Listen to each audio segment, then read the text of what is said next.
कुछ रोड पे दिखता है नहीं, उसके बावजूद भी यहां से हज भवन तक स्कूटी चला के गए हैं। सोचो, सारी चीजें धुंधली धुंधली दिख रही थी और स्पीड मेरी गाड़ी की कम होती नहीं है, तो 50-60 के स्पीड में इस रोड पे जाना एकदम अंदाज से। अभी बनवाया है, एक आज दे देगा 1 घंटे में, तो एकदम अंदाज से पकड़ रहे थे कि कौन है कौन है गाड़ी को।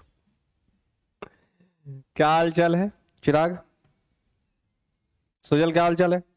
बढ़िया, okay. Deep Ranjana, could you please explain me what were the immediate cause behind the revolt of 1857? What was the New Enfield rifle? Pigeon, तो उससे क्या इशू? पिगन पिग और काऊ से बनेगा भी तो क्या दिक्कत है?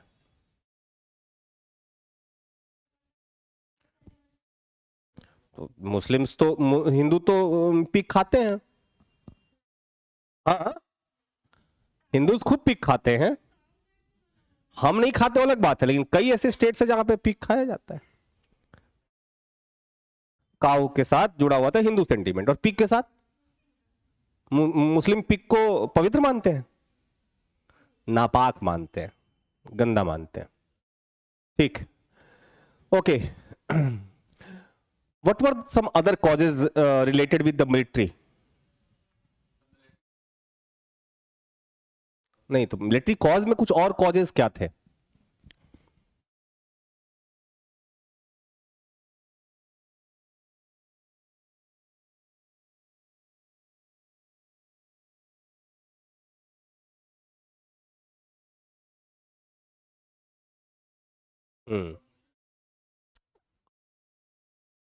सम other causes, Sujal?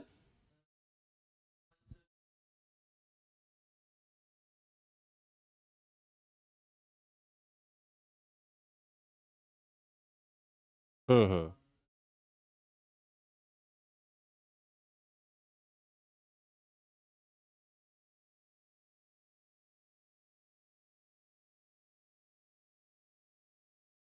So there was discrimination in promotion, as well as discrimination in salary. Was there any other cause, Pankaj? नहीं नहीं, मिलिट्री के अंदर ही।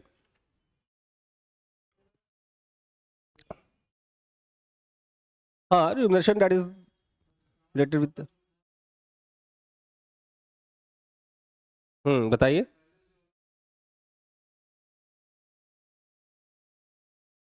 हम्म, ओके, दैट्स, हाँ, कास्ट सिंबल, ठीक। एक छूट गया था मिलिट्री कॉज में, जिसको हम पढ़ लेते हैं। अब होता क्या था, एक चीज थी सिंपल, कि बंगाल रेजिमेंट का यदि मिलिट्री है, बंगाल रेजिमेंट की यदि आर्मी है, तो बंगाल के अंदर ही वो वॉर में इन्वॉल्व होंगे। अगर उनको दूसरी जगह भेजा जा रहा है तो उनको एक्स्ट्रा अलावेंस दिया जाता है। अच्छा, मिलिट्री में है ऐसा कि जैसे अलग अलग वॉर जोन है, जैसे कश्मीर में यदि आपकी पोस्टिंग होती है तो वहां पे एक्स्ट्रा अलाउंस मिलता है, और उन्हीं की पोस्टिंग यदि बिहार में यदि हो तो वो एक्स्ट्रा अलाउंस है ना, अलग अलग कैटेगरी में बांटा हुआ है। तो इन मिलिट्री वालों को भी ये एक्स्ट्रा अलाउंस मिलता था यदि बंगाल से बाहर किसी कैंपेन में भेजा जाता था।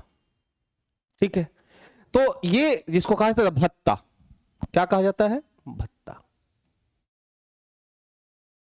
ठीक है, अब जब कैनिंग आता है, जब कैनिंग आता है तो कहता है कि ये डिस्क्रिमिनेटरी लॉ है, डिस्क्रिमिनेटरी प्रोविजन है, ऐसा तो हरगिज नहीं होगा। If you are recruited for British army, you have compulsion, यदि ऑर्डर दिया जाए तो आप ब्रिटिश आर्मी के लिए कहीं भी जाके लड़ेंगे, है ना। आप सिर्फ बंगाल रेजिमेंट के लिए रिक्रूट नहीं हुए हो, आप ब्रिटिश कंपनी के लिए रिक्रूट हुए हो, आप ब्रिटिश आर्मी के लिए रिक्रूट हुए हो. So if you are hired for Bengal regiment, it didn't mean कि वो you'd fought any battle only in the Bengal territory. इसका मतलब ये नहीं हुआ है कि आप बंगाल में ही सिर्फ वॉर लड़ोगे और अलग अगर बाहर जाओगे तो आप एक्स्ट्रा अलावेंस मांगोगे. तो कैनिंग ने क्या किया, एक एक्ट लाया जिसको कहा गया जनरल इनलिस्टमेंट एक्ट. हिंदी में भी यही लिखेंगे, जनरल इनलिस्टमेंट एक्ट 1856. इस एक्ट के अंदर में यह प्रोविजन किया गया कि जो भी सिपाही रिक्रूट किए जा रहे हैं वो पूरे ब्रिटिश आर्मी के लिए रिक्रूट किए जा रहे हैं और उन्हें जब भी ऑर्डर दिया जाएगा वो पूरे इंडिया या इंडिया से कहीं भी बाहर जाकर के फाइट करेंगे वॉर में, वो मना नहीं कर सकते. और उनको अंडरटेकिंग देना पड़ा, जब भी रिक्रूटमेंट होगी तो उनको अंडरटेकिंग देना पड़ेगा, इस बात के लिए अप्रूव करना पड़ेगा कि उनको जहां भी भेजा जाएगा वो जाएंगे. आपको याद होगा कोरोना के समय में जब कोई एग्जामिनेशन होता था तो अंडरटेकिंग देना होता था, है ना, कि आपको कोरोना नहीं है, कोरोना हुआ है तो आप वैक्सीनेटेड हैं, या पूरी उसकी अंडरटेकिंग देनी होती थी. ठीक है, तो इस एक्ट के तहत हर सिपाही जो रिक्रूट किया जा रहा है, every sipahis who had been recruited, उन सबको एक अंडरटेकिंग देना पड़ेगा कि if he would be hired for British army, उन्हें वो कहीं भी जाके लड़ने के लिए तैयार है. क्लियर? अब ये बात पसंद नहीं आई किसको? सिपाहीज को. भाई उनका एक्स्ट्रा भत्ता जो मारा जा रहा था. ठीक है, तो एक मिलिट्री कॉज में ये छूट गया था जो कल ही करना था लेकिन वो मिस हो गया था. ठीक है, अच्छा हमने क्या कौन कौन से कॉज देख लिए? पॉलिटिकल कॉज देख लिए ना, अच्छे से देख लिए, तो बहुत डेप्थ में हमने देख लिया है. पॉलिटिकल कॉज देख लिया हमने, मिलिट्री कॉज भी देख लिया, है ना, हमने रिलीजियस कॉज भी देखा, कंप्लीट कर लिया था रिलीजियस कॉज को. Interference of British company in the Indian society, हमारे रिचुअल्स में इंटरफेरेंस कर रहे थे. इमीडिएट कॉज भी हमने, तत्कालिक कारण, इमीडिएट कॉज क्या कहते हैं? तत्कालिक कारण. ओके, अब बारी है इकोनॉमिक कॉज की. आइए नेक्स्ट कॉज को थोड़ा सा डिटेल में पढ़ते हैं. What were the economic causes?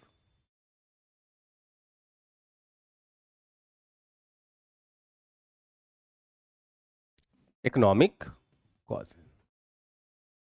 अभी भाई साहब आपको पता है कि जब ब्रिटिश रूल शुरू होता है इंडिया में after battle of Buxar, battle of Buxar, यही बक्सर आपके बगल में ही है ना, बैटल ऑफ बक्सर. तो बैटल ऑफ बक्सर लड़ी जाती है कब? 22 अक्टूबर 1764 को. और इसमें इंडियन रूलर्स की हार होती है. Indian rulers were defeated by the British company, है ना. इंडियन रूलर्स क्या होते हैं? Indian rulers were defeated. अब इंडियन रूलर्स में कौन कौन है? अब मैं ये क्वेश्चन पूछूंगा, अब ये बताएगा कौन? आप बताएंगे शिखा, कौन था इंडियन रूलर्स में बैटल ऑफ बक्सर में? अरे वाह, औरंगजेब कह लो, अमन नहीं याद है, कोई बात नहीं. आकाश कोई बात नहीं. इंडियन रूलर्स में देखो जी, बंगाल का नवाब था जिसको हटा दिया गया था, बंगाल डिपोज्ड नवाब. वैसा जिस नवाब को हटा दिया गया था नाम था मीर कासिम. इनके साथ थे अवध के नवाब, शुजाउद्दौला, अवध नवाब शुजाउद्दौला,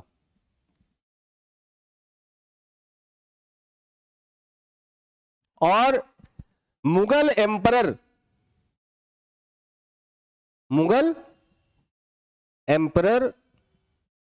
शाह आलम सेकेंड। इन तीन लोगों की कंबाइंड आर्मी थी, ठीक है, इन तीन लोगों की क्या थी? कंबाइंड आर्मी थी अगेंस्ट ब्रिटिश कंपनी। दूसरी तरफ कौन था? British company. एक तरफ जहां मोर देन 50,000 आर्मी थी, वहीं दूसरी तरफ सिर्फ 7,000 की आर्मी थी under the leadership of Hector Munro.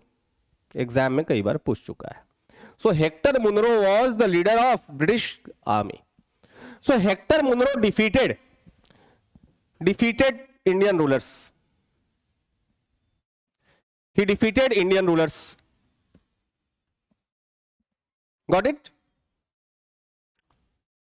इस बैटल में हार के बाद रियल पिक्चर सामने आता है और ब्रिटिश कंपनी का रूल इंडिया में स्टार्ट होता है। आपको बता दूं कि इंडिया में 2 फेज में ब्रिटेन के रूल को हम देखते हैं। पहला फेज है कंपनी रूल।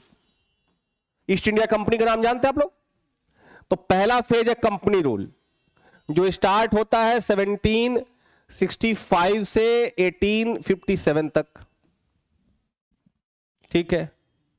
और दूसरा फेज है आपका क्राउन रूल आफ्टर रिवोल्ट। जिस रिवोल्ट को पढ़ रहे हैं वो क्या है? हमारा बाउंड्री है, वो फेज है जो ट्रांसफॉर्मेशन करेगा। तो ये है क्राउन रूल। क्राउन रूल कब से कब तक? 1858 से 1947 तक, है ना।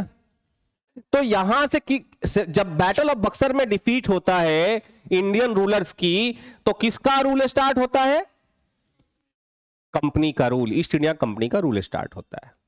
और ईस्ट इंडिया जब कंपनी इतना रूल स्टार्ट करती है यहां से, अच्छा, हर वॉर में डिसीजन के बाद ट्रीटी होता था। पहले जब राजाओं के बीच में युद्ध लड़ी जाती थी, वॉर होता था, तो युद्ध हारने के बाद या युद्ध जीतने के बाद क्या होती थी? संधि हुआ करती थी।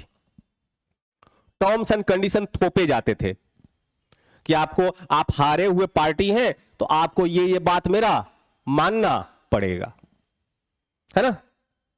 तो जो विनिंग पार्टी है वो डिफीटेड पार्टी के ऊपर अपने टर्म्स एंड कंडीशन थोपती है। ये वर्ल्ड वॉर में भी हुआ है, वर्ल्ड वॉर फर्स्ट में भी हुआ, वर्ल्ड वॉर सेकेंड में भी हुआ। लेटर फेज में भी जो वॉर लड़े गए हैं उसमें जो हमने 1971 के इंडिया पाकिस्तान के वॉर में देख लो, हमने मोर देन 90,000 पाकिस्तानी आर्मी को सरेंडर कराया। और उसके बाद क्या हुआ? शिमला समझौता हुआ। इंदिरा गांधी और उनके कौन है, जुल्फिकार अली भुट्टो के बीच में, है ना। तो जब भी 2 पक्षों के बीच में वॉर लड़ी जाती है, 2 पार्टीज के बीच में जब कोई फाइट लड़ी जाती है, तो एक विनिंग पार्टी और एक डिफीटिंग पार्टी, है ना। और विनिंग पार्टी डिफीटिंग पार्टी के ऊपर अपने सारे टर्म्स एंड कंडीशन थोपती है। तो जब विनिंग पार्टी है अंग्रेज, वो डिफीटिंग पार्टीज के ऊपर अपने टर्म्स एंड कंडीशन थोप दी। और इस टर्म्स एंड कंडीशन को थोपने के लिए कौन सा ट्रीटी हुआ बताओ? Treaty of Allahabad.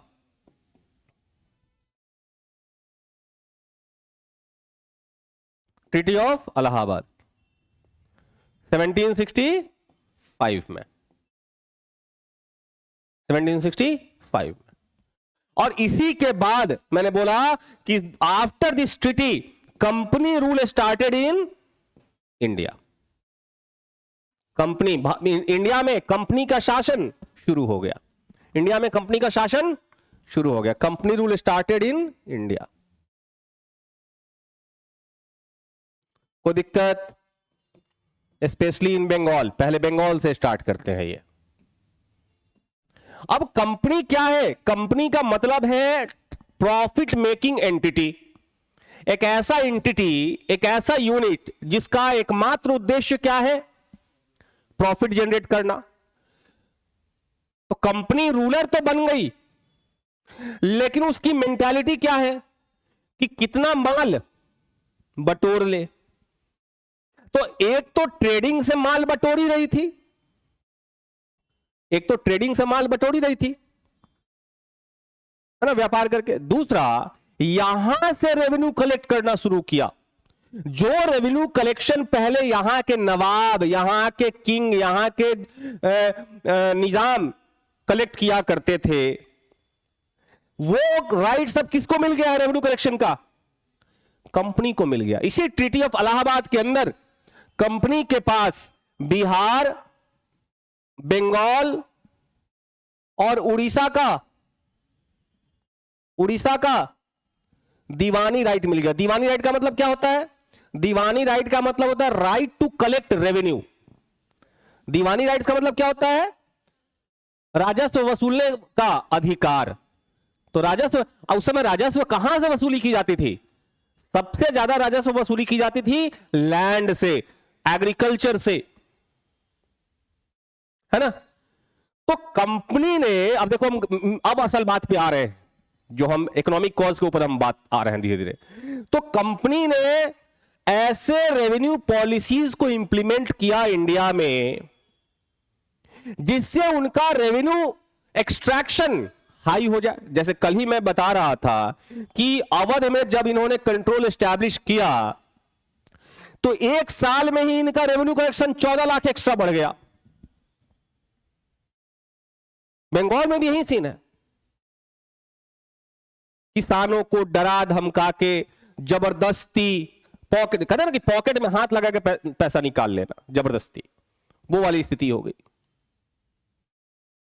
तो जो बंगाल प्रोस्परस था, एफ्लुएंट था, धनी मनी राज्य हुआ करता था, पूरे इंडिया का सेंटर था इकोनॉमी का, वो बंगाल खंडहर हो गया, बर्बाद हो गया, खून चूस लिया गया यहां के लोगों का। जितना पैसा था सब निकाल लिया, इतना एक्सट्रैक्शन किया रेवेन्यू का। और सिर्फ बंगाल, बिहार, उड़ीसा की बात नहीं है, ये पूरे ब्रिटिश इंडिया की बात हो गई।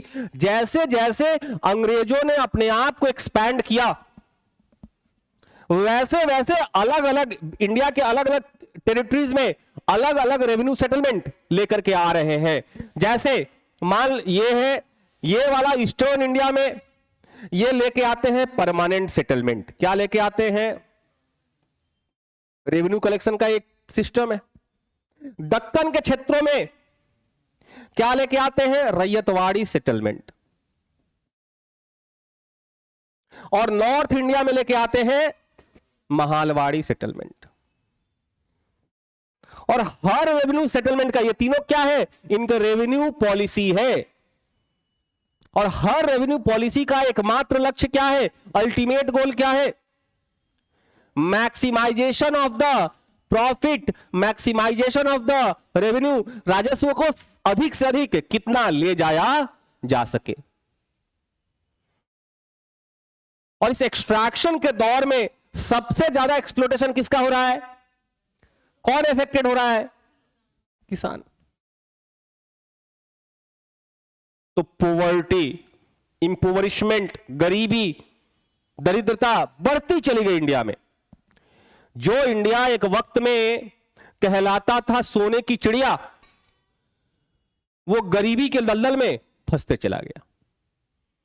इसका इंपैक्ट क्या हुआ कि देश का कोई ना कोई कोना हर साल फेमाइन, ड्रॉट, फ्लड या किसी ना किसी डिजीज से अफेक्टेड रहता था।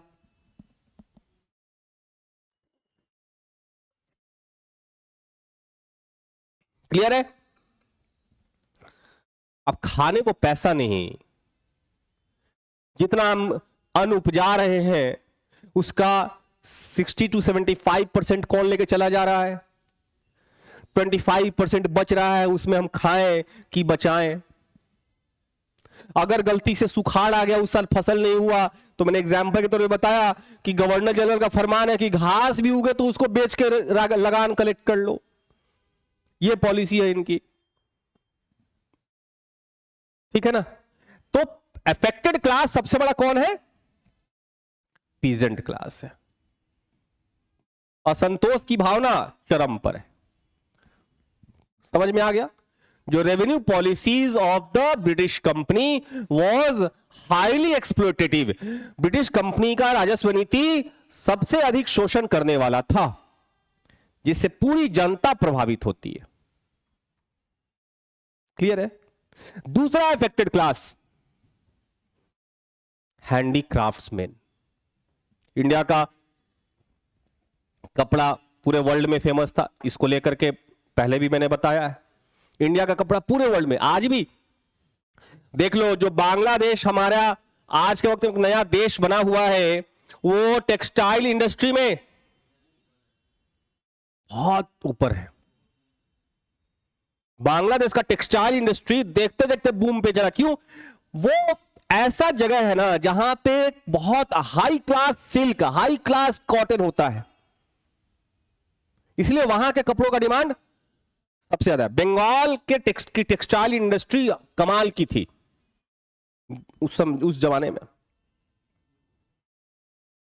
अगर इंडिया में टेक्सटाइल इंडस्ट्री बूम किया, उसमें सबसे बड़ा योगदान था किसका? डच कंपनी का।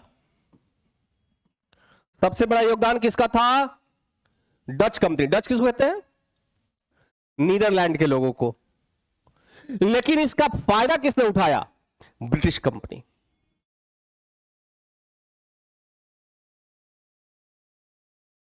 भाई नाश्ता पानी करके आती हो कि नहीं? आज तो आई होगी। तुम सिखा? बस सारा शादी गड़बड़ा गया।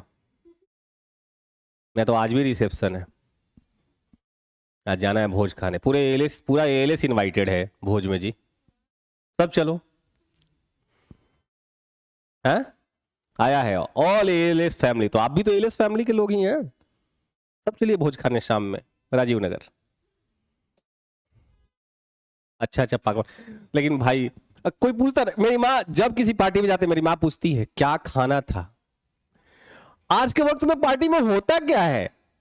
पुलाव, पूड़ी, दाल, मटर पनीर, यही सब तो खाना है आज के वक्त में। हमने अपनी शादी के लिए सोच रखा है एकदम अलग, सबको लिट्टी चोखा खिला के भेज देंगे, है ना।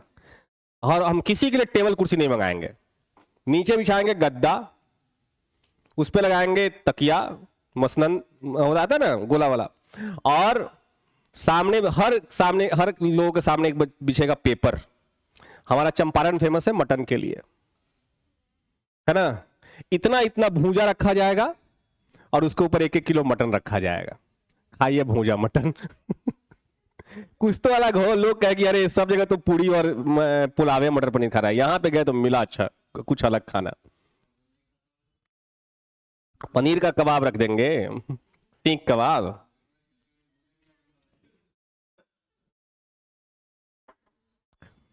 चंपारण के लोग देखो, पटना, हाँ तो चिकन का व्यवस्था, पटना मुजफ्फरपुर जैसे क्षेत्रों में आओगे ना तो यहां पे शाकाहारियों की संख्या ज्यादा है।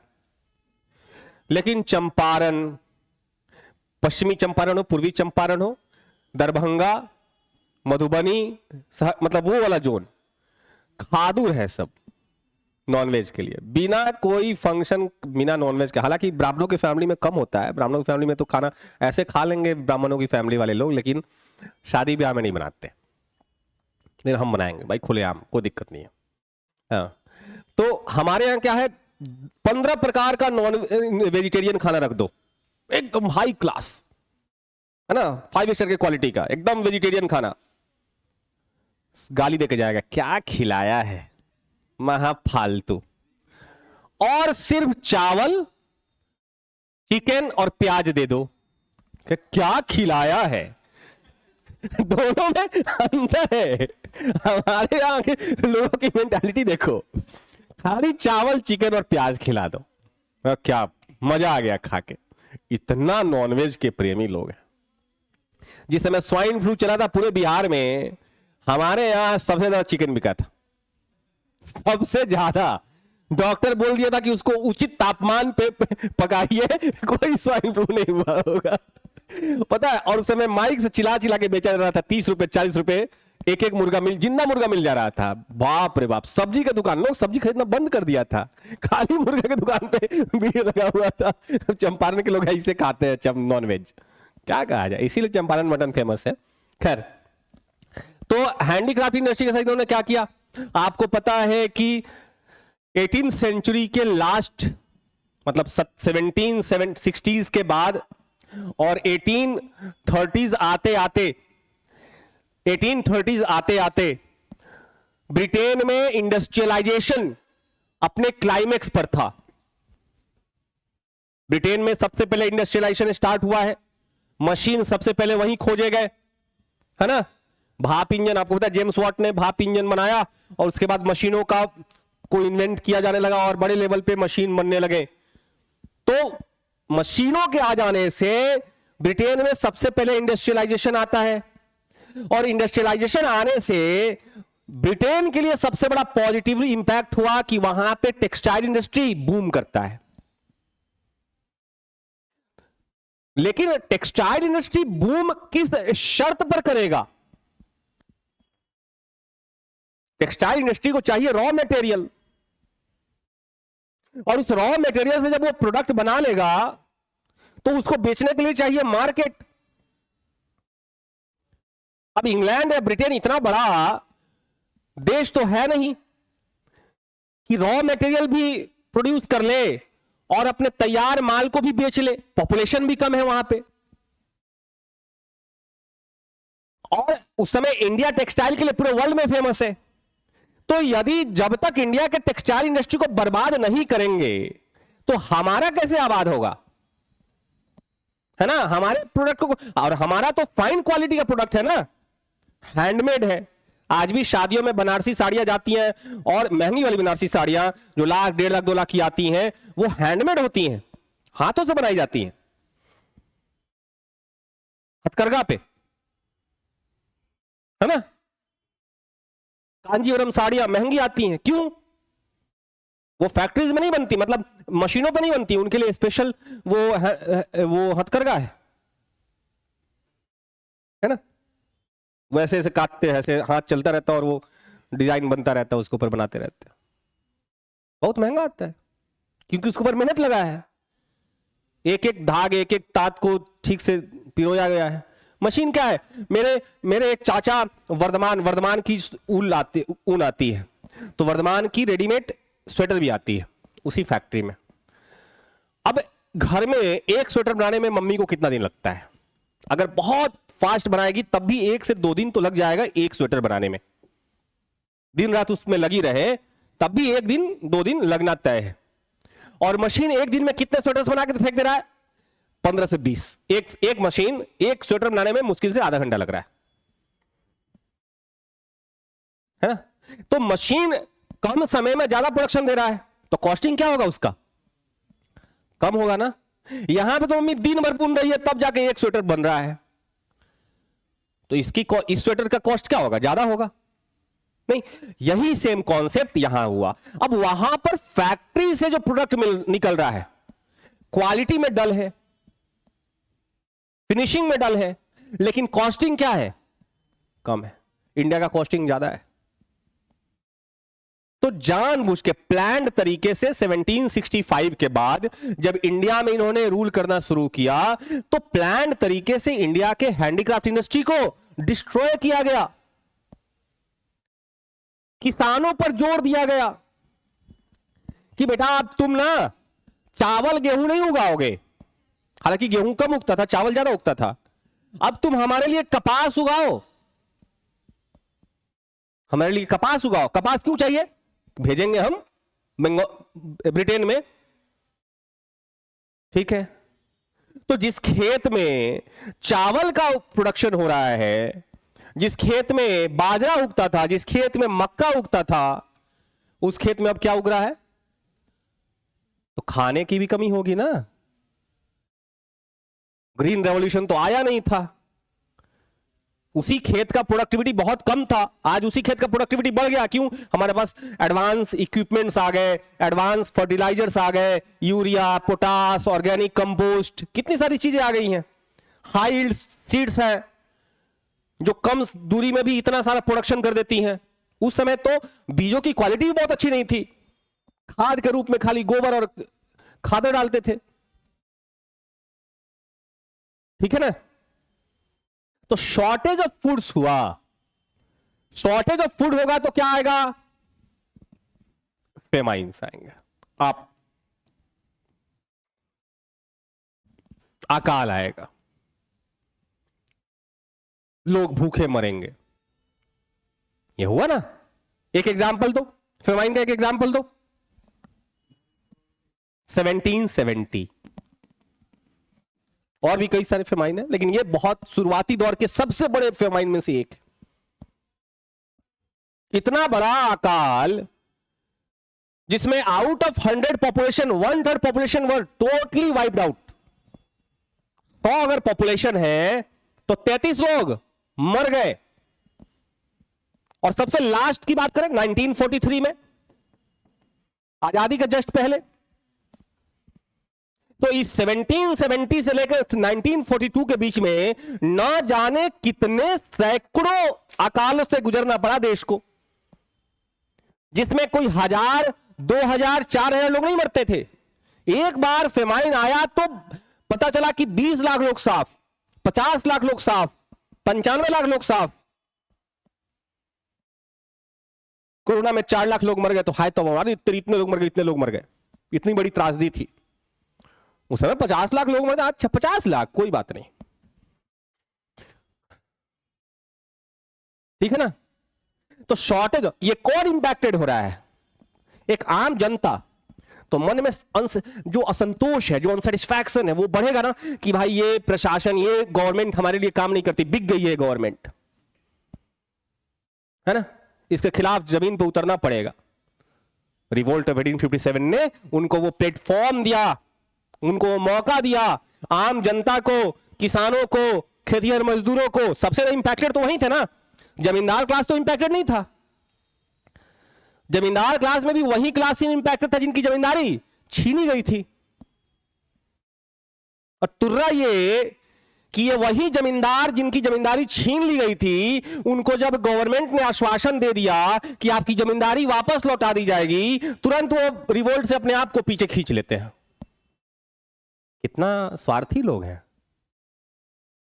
कहो इसको फर्स्ट वॉर ऑफ इंडिपेंडेंस कह सकते हैं क्या? क्यों? सब तो अपनी लड़ाई लड़ रहे थे।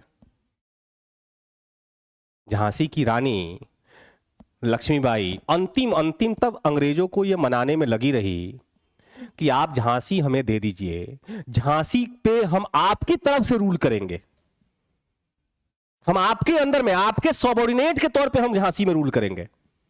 अंग्रेज नहीं मानते हैं, तब जाकर के वो पार्टिसिपेट करती हैं 1857 के रिवोल्ट में। क्या नाना साहब का 8 लाख का पेंशन बंद नहीं होता तो क्या वो पार्टिसिपेट करते इसमें? क्या बाबू कुंवर सिंह का जो फैक्ट है उस पर बात करते, क्या बाबू कुंवर सिंह की जमींदारी नहीं छीनी गई रहती तो क्या इसमें पार्टिसिपेट करते? हथुआ के राजा की नहीं छीनी गई थी, पार्टिसिपेट नहीं किया, उल्टे वो अंग्रेजों का साथ दिया। हथुआ कहां है? गोपालगंज। बेतिया का राजा, उसकी जमींदारी नहीं छीनी गई, बेतिया के राजा ने सपोर्ट किया। ठीक है? ग्वालियर के राजा क्यों सपोर्ट करते हैं अंग्रेजों का? क्योंकि ग्वालियर के राजा के साथ अंग्रेजों ने कोई ऐसा काम नहीं किया था जिससे वो उनके मन में अनसेटिस्फैक्शन लेवल बहुत ज्यादा हो या उसके खिलाफ रिवोल्ट की भावना अंदर आ रही हो। ठीक है ना? बात समझ रहे मेरी? तो इसमें कौन लोग भाग ले रहे हैं? वो लोग जो अफेक्टेड है ब्रिटिश पॉलिसीज से। जो अफेक्टेड नहीं है उन्होंने पार्टिसिपेट नहीं किया। तो जमींदारी क्लास का बहुत बड़ा हिस्सा इसका पार्ट नहीं बनता है। साहूकार्स, मनी लेंडर्स क्यों पार्टिसिपेट करेगा? उसको तो ब्रिटिश रूल के रहने से फायदा है भाई। ब्रिटिश रूल है तो रेवेन्यू पॉलिसी है तो किसान कर्ज के जाल में फंसेंगे, साहूकार के पास आएंगे कर्ज लेने। साहूकार जो है उनकी सारी संपत्ति एक सादा पेपर पे अंगूठा लगवा लेगा, है ना? पुरानी फिल्मों में लाला होता था, लाला है ना, सादा कागज पे अंगूठा मरवा लेता था और हीरो की मां को पता नहीं होता था, हीरो के बाप को पता नहीं होता था। कि वो सादा पेपर पे अंगूठा मरवा लिया सारा संपत्ति रखने के लिए, नहीं। टाइम से हीरो का बाप नहीं चुकाया पैसा, जमींदार ने सारा संपत्ति जब्त कर लिया। हीरो बन गया मंगल सिंह डाकू, बदला लेने के लिए लाला से। पुरानी फिल्मों में ऐसा नहीं होता था। तो ये उसी समय को रिप्रेजेंट कर रहा है ना, उस समय की सोसाइटी को रिप्रेजेंट कर रहा था कि मनी लेंडर कैसे सबसे बड़े एक्सप्लोइटर्स हैं। तो क्यों वो पार्टिसिपेट करेंगे 1857 में? क्लियर है? तो कौन पार्टिसिपेट कर रहा है? वो किसान। क्यों? इंपैक्टेड है।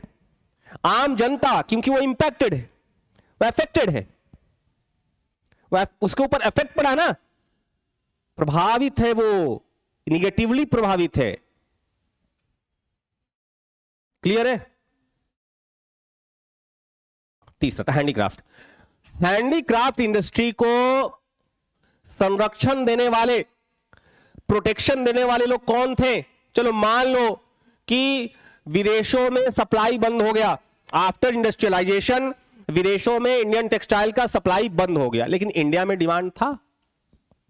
किन लोगों के पास डिमांड था? किंग्स के पास, जमींदार के पास, लैंडलॉर्ड क्लास के पास, है ना। अच्छे अच्छे कपड़े पहनने उनको, जमींदार अच्छा कपड़ा पहनेगा, नॉर्मल कपड़ा थोड़ी पहनेगा, वो सिल्क क्लॉथ पहनेगा, है ना। तो ये प्रोटेक्शन देने वाले लोग थे। अब सब्सिडियरी डॉक्ट्रिन ऑफ लैप्स के अंदर से किंग्स, कई सारे किंग्स की किंगशिप चली गई। कल मैंने लिखवाया भी था, है ना। सतारा, उदयपुर, बघाट, जैतपुर, संबलपुर, इन सब की राजवाड़े चले गए। तो प्रोटेक्शन देने वाले चले गए हैंडीक्राफ्ट इंडस्ट्री को, तो हैंडीक्राफ्ट इंडस्ट्री प्रभावित हुआ। जमींदारों की जमींदारी छीन ली गई, भले बाद में मिल जाएगी। 21,000 जमींदारों की जमींदारी चली गई, तो प्रोटेक्शन देने वाले खत्म हो गए।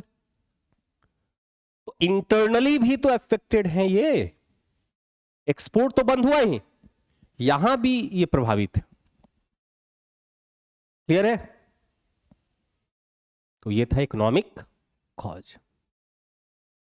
अब आते हैं नेक्स्ट कॉज के ऊपर, that is called administrative cause. Administrative cause,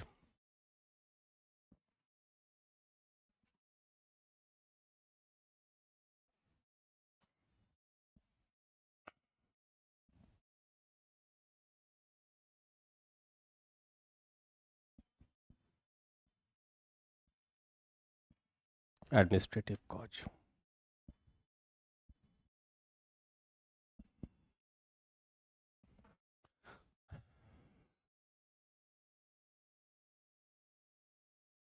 बढ़ा जाए आगे।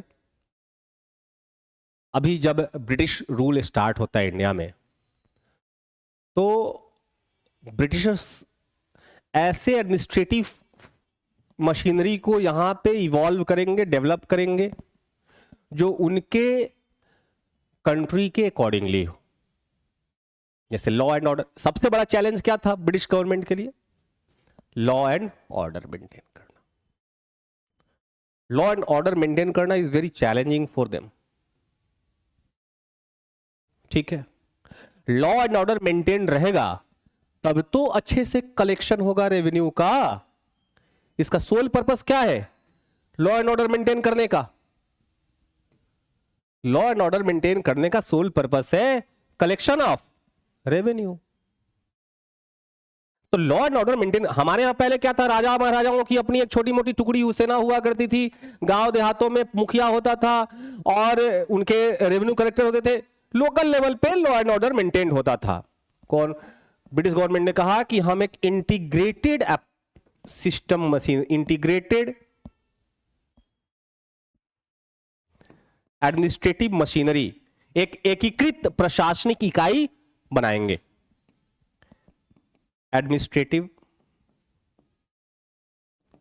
इंटीग्रेटेड एडमिनिस्ट्रेटिव सिस्टम, एकीकृत प्रशासनिक व्यवस्था हम डेवलप करेंगे। इसके अंदर क्या होगा?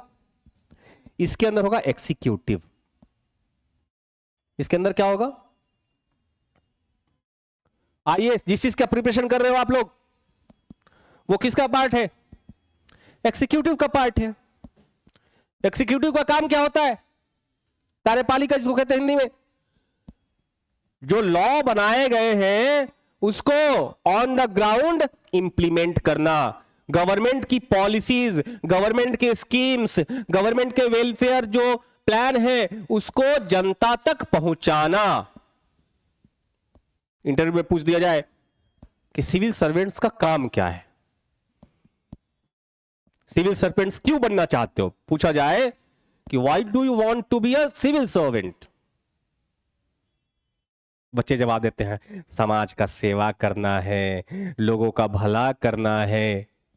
नहीं भाई साहब, आप सिविल सर्वेंट समाज का सेवा और लोगों का भला नहीं करने के लिए नहीं बन रहे आप, वो तो इनडायरेक्टली हो जाएगा।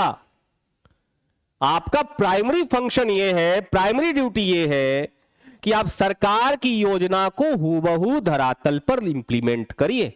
आपका एक ही काम है, यही काम ही है सिर्फ। As a civil servant, you have to implement all those policies, all those schemes, all those plans which was made by government, which was made by legislature, जो व्यवस्थापिका, जो हमारी लेजिस्लेचर है, वो जो कानून बनाती है लोकसभा में या विधानसभा में, उसको हूबहू कहां पे इंप्लीमेंट करना? On the ground. यही सिविल सर्वेंट का एकमात्र ड्यूटी है, उसके अलावा और कोई काम नहीं। अब उसको इंप्लीमेंट करने के दौरान जनता का भलाई हो जाना है ना? तो आप इसलिए नहीं बन रहे हैं कि आपको जनता का भलाई करना है ना? प्रैक्टिकल बातें समझ में आ गई? वरना एनजीओ ज्वाइन कर लो या एनजीओ खोल लो, उससे अच्छा थोड़ी जनता का भलाई हो जाएगा जी। अगला बिंदेश्वरी पाठक बन जाओ, है ना? सुलभ शौचालय बनाए उन्होंने पूरे इंडिया में, तो वैसा कुछ काम करो जिससे समाज में आपका अपना नाम हो। एक बहुत बड़े आईएएस अधिकारी बने, नाम है उनका हर्ष मंदर। हर्ष मंदर, हालांकि इनके ऊपर कई सारे आरोप लगते हैं कि फॉरेन फंड लेते हैं ये सरकार को बदनाम करने के लिए, और कई सारे तरह की इनके ऊपर आरोप लगते हैं। बहुत हाई रैंकिंग के साथ, हाई रैंक के साथ यूपीएससी क्रैक किया इन्होंने, और बहुत कम समय के लिए आईएएस अधिकारी रहे। एक आईएएस अधिकारी के तौर पे इनको यह समझ में आ गया कि कितने हर्डल्स हैं जो करना चाहते हैं उसको करने में। उन्होंने रिजाइन किया और बन गए सोशल एक्टिविस्ट, है ना? आज इंडिया के जाने माने सोशल एक्टिविस्ट हर्ष मंदर। आदिवासियों के लिए खासतौर पे काम करते हैं ये, फॉर द ट्राइबल पीपल। ठीक है, बहुत ऐसे आईएएस और अधिकारी मिलेंगे जो जैसे जैसे इनका नाम सुन, यशवंत सिन्हा का नाम जानते हैं आप? यशवंत सिन्हा जानते हैं ना? अटल जी की सरकार में वित्त मंत्री भी रहे और अटल जी की सरकार में विदेश मंत्री भी रहे।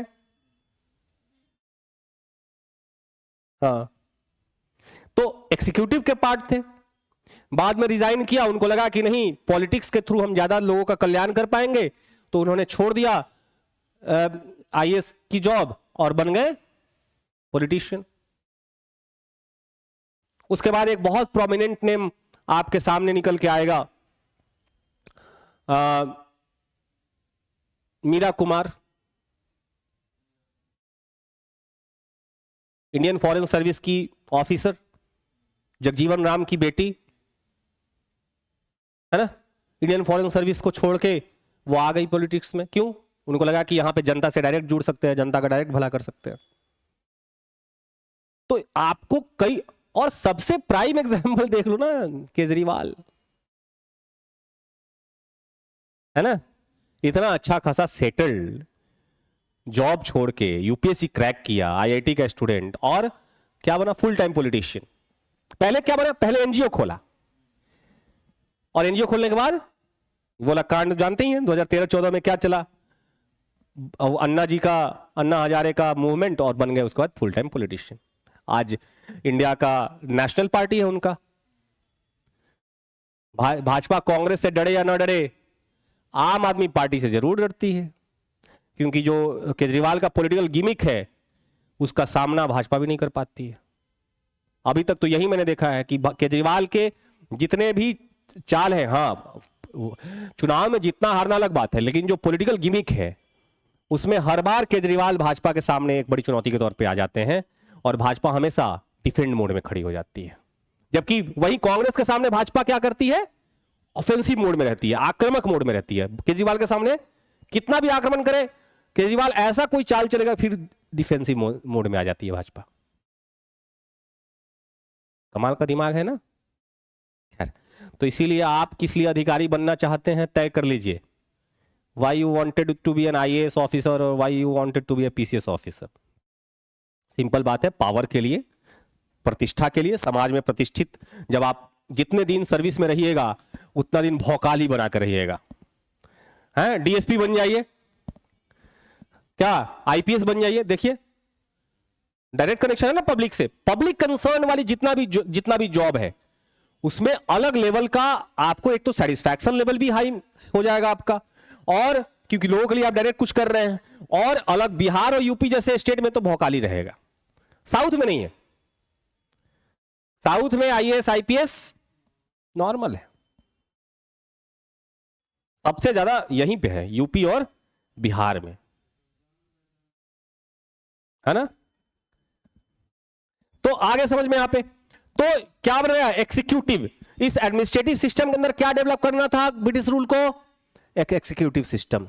तो क्या सिस्टम लाया, कॉर्नवालिस जब आते हैं तो उन्होंने कलेक्टर, उसके पहले कलेक्टर आ गया, तो आज के समय में कलेक्टर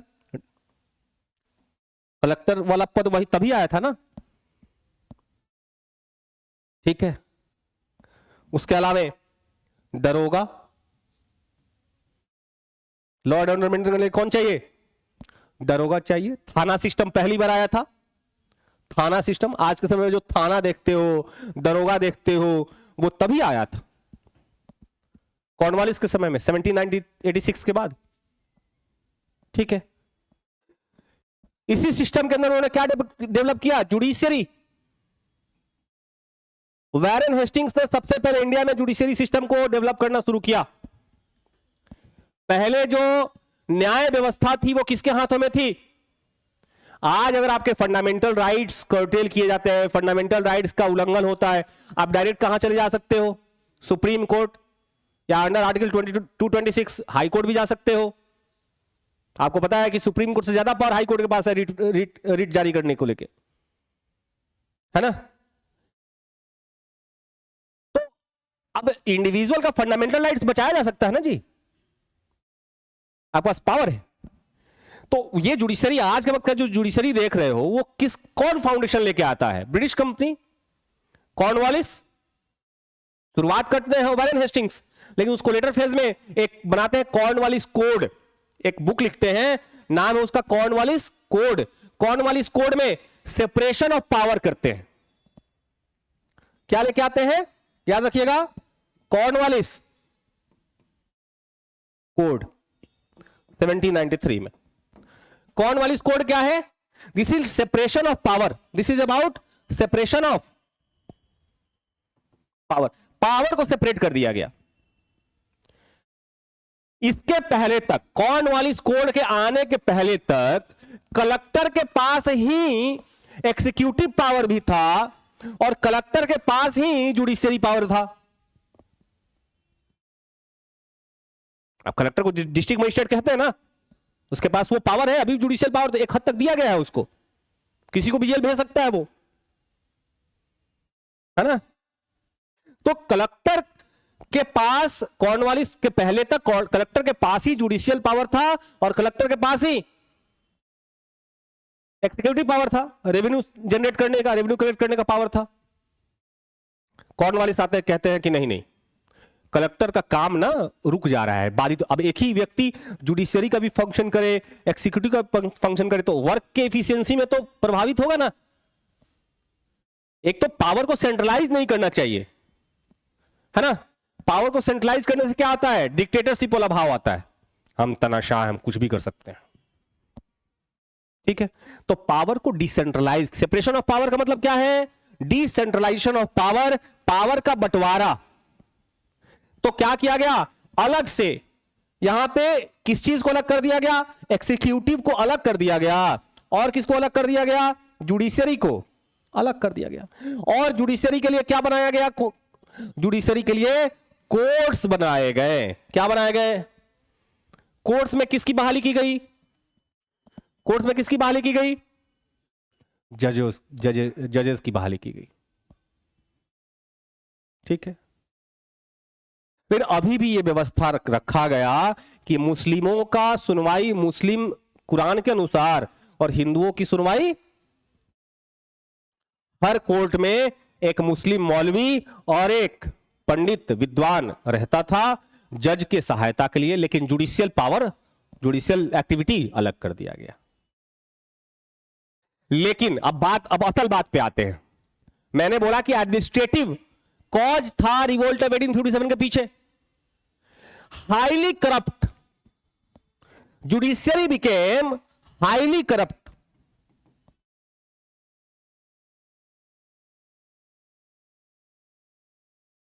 थाना एंड दरोगा बिकेम हाईली करप्ट।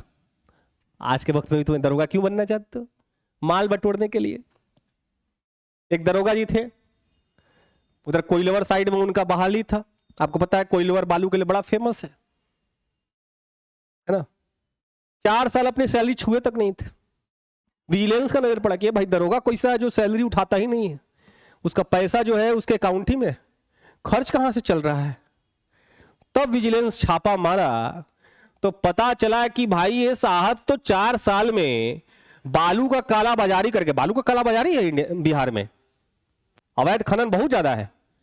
ये पटना में, अपने होम टाउन में, दिल्ली में, ये तो करोड़ों का संपत्ति अर्जित कर लिया है भाई।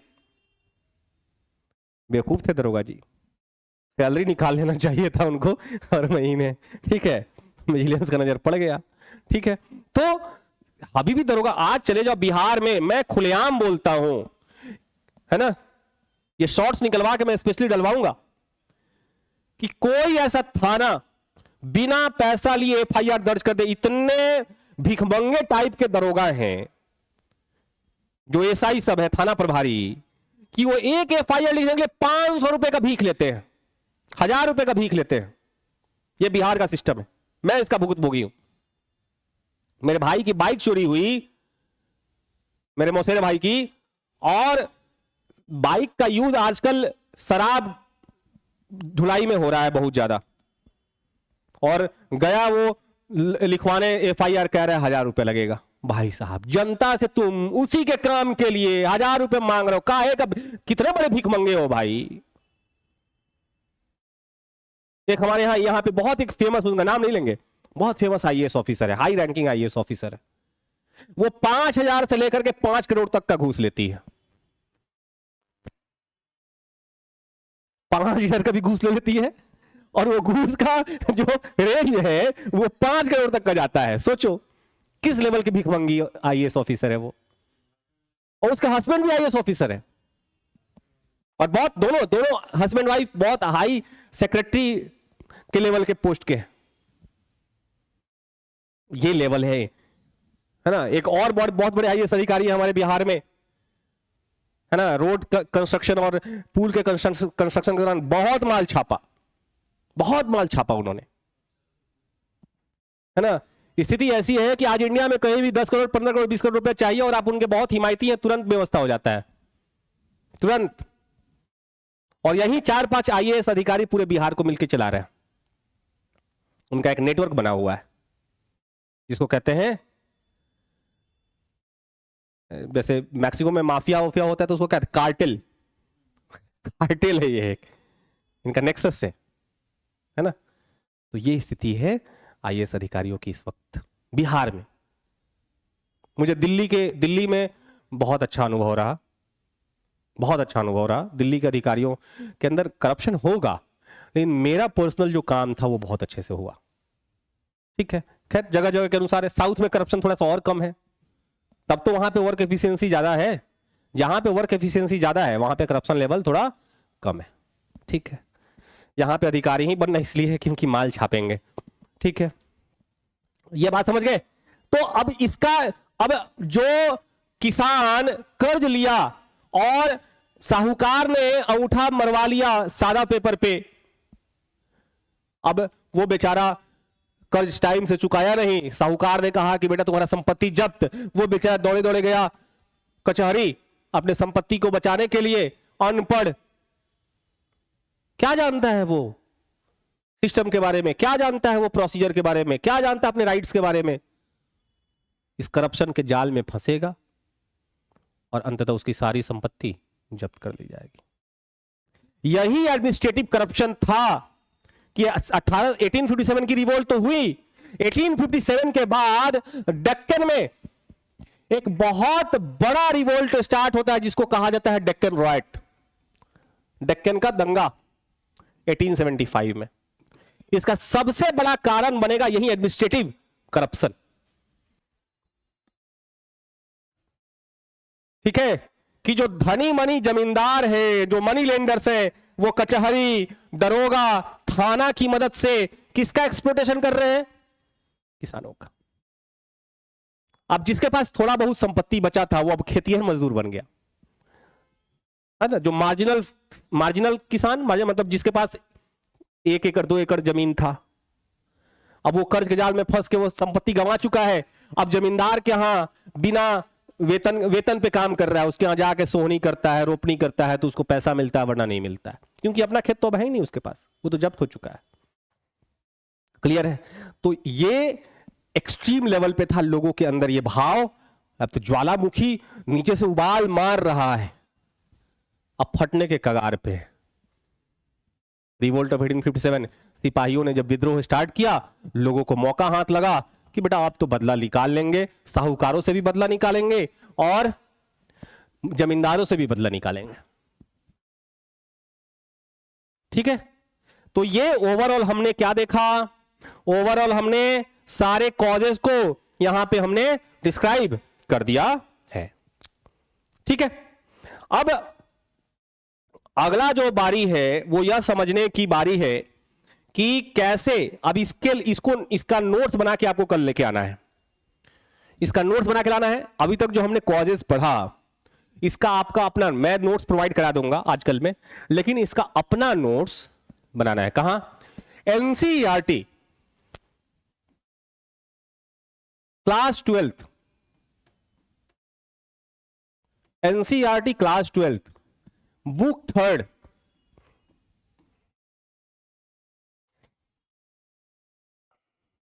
चैप्टर नंबर 2 या 3 है, एक बार देख लीजिएगा। नाम ही है उसका रिवोल्ट ऑफ 1857, यहां से। ठीक है, और आपके पास कोई इसके अलावा कोई स्टैंडर्ड बुक यदि है, नहीं है, तो आई सजेस्ट कि एक स्टैंडर्ड बुक एनसीईआरटी के साथ एक कोलैब करिए स्टैंडर्ड बुक को। ठीक है, तो just purchase Bipin Chandra old NCERT, इसको ओल्ड एनसीईआरटी कहा जाता है। और तो ओल्ड एनसीईआरटी के अंदर जो रिवोल्ट 1857 है उसको कंबाइन कीजिए इस नए वाले एनसीईआरटी के साथ और नोट्स बना के हमको दिखाएंगे। आपको मेहनत करना है। आपको क्यों मेहनत करना है? कई बार मैं इसको दोहरा चुका हूं। आप मेहनत करेंगे, आप जब उस चैप्टर को पढ़ेंगे, आप अपनी थिंकिंग प्रोसेस से उस चैप्टर को समझें, पढ़ें। हमने तो यहां पे सारा पिक्चर क्लियर कर दिया ना। अब इस कॉन्सेप्ट का यूज करके उस बुक को पढ़िए, उस चैप्टर को पढ़िए। उस चैप्टर को पढ़ने के बाद अपनी थिंकिंग प्रोसेस का यूज कीजिए, ये आपका डेवलप होगा, ये आपका शार्प होगा, और फिर वहां से नोट्स निकाल के लेके आइए। हम तो नोट्स दे ही देंगे। वो तो क्या हो गया ना कि ये तो वही वाली बात हो गई कि रेस्टोरेंट में बैठे, आपके सामने खाना पका पकाया आ गया। अभी क्या करना है? आपको अपने किचन में घुसना है, अपनी चावल दाल सब्जी यूज करनी है, कच्चा, और पका के खाना है। मैंने तरीका बता दिया कि पकाना कैसे है, सारी रेसिपी बता दी। क्या अमन? ठीक है, तो कॉजेज वाला। अब आते हैं एक्सपेंशन ऑफ द रिवोल्ट। अब मैंने कहानी वहां से शुरू की थी, याद करिए, मैंने कहानी वहां से शुरू की थी कल, जब मैंने यह बताना शुरू किया कि 11th of May 1857 को क्या हुआ दिल्ली में। क्या हुआ दिल्ली में? बहादुर शाह जफर के पास सैनिक पहुंचते हैं, उनसे पहले रिक्वेस्ट करते हैं कि बी आवर लीडर। वो मना करते हैं, तो जबरदस्ती रेड फोर्ट में एंट्री करते हैं सैनिक और जबरदस्ती उनको अपना लीडर बनाते हैं, शहंशाह हिंदुस्तान घोषित करते हैं, अनाउंस डिक्लेयर करते हैं। और उसके पहले के बैकग्राउंड को भी मैंने स्टार्ट किया था, जब इमीडिएट कॉज में बता रहा था उस दौरान मैंने इस बात की चर्चा की थी कि कहां से यह मामला शुरू हुआ। कॉजेस तो हमने सब देख लिया, तो इमीडिएट कॉज में जब चर्चा कर रहा था उस दौरान मैं इस बात की चर्चा मैंने की थी कि कैसे दमदम पोर्ट पर एक पोर्टर और एक ब्राह्मण सिपोए के बीच होने वाले डिस्प्यूट के कारण इस र्यूमर को हवा मिलती है कि ये न्यू इनफील्ड राइफल का जो कार्टेज है उसमें पिग और काऊ का फैट यूज किया गया है। और पहली बार 23 ऑफ जनवरी 1857 को दमदम कैंट के सिपोएज डिक्लाइन करते हैं कि हम इसको एक्सेप्ट नहीं करेंगे and whole regiment was disband, the leader were given punished, leaders were punished, they were hang till death. लेकिन बात इतने से नहीं रुकती, पहले का दौर रहता। एक रिवोल्ट पहले भी हुआ 1806 में, एक रिवोल्ट 1824 में भी हुआ, ये दबा दिए गए। लेकिन इस बार ये दबाने वाले रिवोल्ट में से है नहीं, ये आग भड़क चुका है, क्योंकि अब जनता को खास सैनिकों को खास तौर पे ये महसूस हो चुका है कि अभी हम अपने धर्म को नहीं बचा पाए तो हमारे धर्म हमेशा के लिए खत्म हो जाना है, अब बचेगा नहीं। क्योंकि एक तरफ से क्रिश्चियन मिशनरीज हावी, इनका सैनिक ये मान के बैठ गए हैं कि ये जानबूझ के हमारे खिलाफ प्लान तरीके से रिलीजन को डिस्ट्रॉय करने की कोशिश है। जब कुछ चीज होनी होती है ना तो चारों तरफ से कॉजेज मिलने शुरू हो जाते हैं। वही वक्त है जिस समय न्यू इनफील्ड राइफल आया, वही वक्त है जिस समय जनरल इनलिस्टमेंट एक्ट आया जिसमें डबल अलावेंस बंद कर दिया गया, यही वो वक्त है जिस समय यह कानून बन गया कि अगर कोई बच्चा कन्वर्ट करता है हिंदुइज्म से क्रिश्चियनिटी में तो उसको जमीन से बेदखल नहीं किया जाएगा, संपत्ति से बेदखल नहीं कर सकते। यही वो वक्त है जब मस्जिदों और मंदिरों के जमीनों पर रेवेन्यू लगा दिया गया, वो रेवेन्यू सेटलमेंट के अंदर आ गए। यही वो वक्त है जब र्यूमर उठा कि अरे आटों में गाय और सुअर के हड्डियों का चूरन मिलाया जा रहा है। और यही वो वक्त है जब क्रिश्चियन मिशनरीज रेजिमेंट्स के अंदर जाकर के जम के हिंदू और मुस्लिम धर्म की बुराई करते हैं और इसके कारण से जो है लोगों के मन में असंतोष। तो सब कारण एक साथ है ना, सब सारे कॉजेज एक साथ आ रहे हैं और सब एक दूसरे को सपोर्ट करते चले गए और कहते हैं ना कि ब्लास्ट, एक साथ कई सारे कॉज आए और हुआ ब्लास्ट जम के। ठीक है, तो 23rd वाला तो नोट डाउन कर लिया था। 26 ऑफ जनवरी 3 दिन बाद 23 तारीख को कहां पे होता है? 23 तारीख को होता है कहां पे? दमदम में। 23 जैन 1857 को कहां पे ये कांड होता है? कहां पे? दमदम में। 3 दिन के बाद 26 ऑफ जनवरी 1857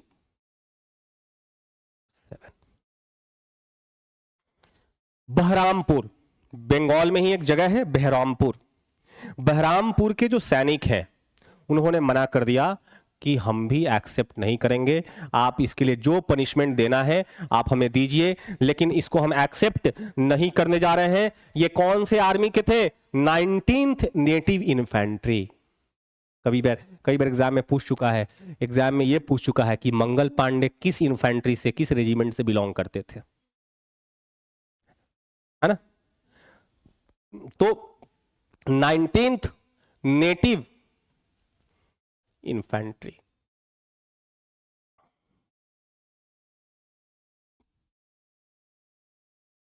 कहां पे? बहरामपुर। तो बहरामपुर के सैनिकों ने, सिपाहियों ने मना कर दिया कि हम भी एक्सेप्ट नहीं करेंगे न्यू इनफील्ड राइफल को। क्या होगा अमन इसका रिजल्ट? जब एक्सेप्ट नहीं करेंगे तो रेजिमेंट को डिसबैंड कर दिया जाएगा, और लीडर्स जो है ना, कुछ हर रेजिमेंट में कुछ ऐसे होते हैं जो आगे आगे बड़ी कूदते हैं, है ना, तो उन कूदने वाले लोगों को पनिश किया जाएगा बहुत हार्शली, है ना, ताकि आगे अंग्रेजों को इस बात का डर था कि यदि हम हार्श पनिशमेंट नहीं देंगे तो ये बात अगले रेजिमेंट तक भी पहुंचेगी और वो भी ऐसे ही करेंगे। लेकिन यहां तो सभी रेजिमेंट्स ये मन बना चुके थे कि बेटा आप तुम न्यू इनफील्ड लेके आओ, हम तो एक्सेप्ट नहीं करने वाले। ठीक है, अब दिन है 29 ऑफ मार्च 1857 को। 29 ऑफ मार्च 1857 को जगह है Barrackpore cantt. Place is Barrackpore cantt. Barrackpore cantt में उस समय जो रेजिमेंट स्टेक कर रही थी वो थी 34th native infantry. 34th native infantry. पहली बार इंडिविजुअल हीरोइज्म दिखाते हुए, व्यक्तिगत हीरो बनते हुए, व्यक्तिगत रूप से मंगल पांडे नाम का एक सिपाही जो बलिया का निवासी है। बलिया हमेशा से विद्रोही स्वभाव का रहा है। गाजीपुर बलिया जो है ना, हमेशा से इनका रुख हमेशा विद्रोही स्वभाव का रहा है। ठीक है, बलिया कहां पे है? छपरा के आगे, यूपी में है। बक्सर से इंटर करते हैं गाजीपुर बलिया के साइड में। ठीक है, तो बलिया के रेजिडेंट हैं, ब्राह्मण फैमिली से, चितपावन ब्राह्मण फैमिली से बिलोंग करते हैं, सॉरी चितपावन का काव्यकुंज फैमिली ब्राह्मण से बिलोंग करते हैं। और ये अब इनके सहन शक्ति, आप देखिए आमिर खान वाली फिल्म है मंगल पांडे, उसमें बहुत सारे फैक्ट सही भी हैं कि कैसे वो चीजों को बहुत माइन्यूटली ऑब्जर्व कर रहे हैं कि इनके रेजिमेंट्स के साथ किस तरह से बिहेवियर किया जा रहा है, इनके साथ कैसे डिस्क्रिमिनेशन किया जाता है, किचन में कैसे जो है डिस्क्रिमिनेशन हो रहा है, कास्टिस्ट जो सिंबोलिज्म है उस पे कैसे रोक लग रही है। तो ये हर चीज को ऑब्जर्व करते जा रहे हैं। एट लास्ट पहली बार वायलेंट रिवोल्ट स्टार्ट होता है। इसने वायलेंट रिवोल्ट किया नहीं, इसने सिर्फ डिक्लाइन कर दिया, हम एक्सेप्ट नहीं करेंगे। इसने किया रिवोल्ट नहीं, इसने सिर्फ डिक्लाइन या रिफ्यूज कर दिया। 29 मार्च को पहला वायलेंट एक्ट होता है, फर्स्ट वायलेंट एक्ट अगेंस्ट, पहला हिंसक गतिविधि, पहली हिंसक गतिविधि होती है एक्ट अगेंस्ट किसके विरुद्ध? New Enfield rifle.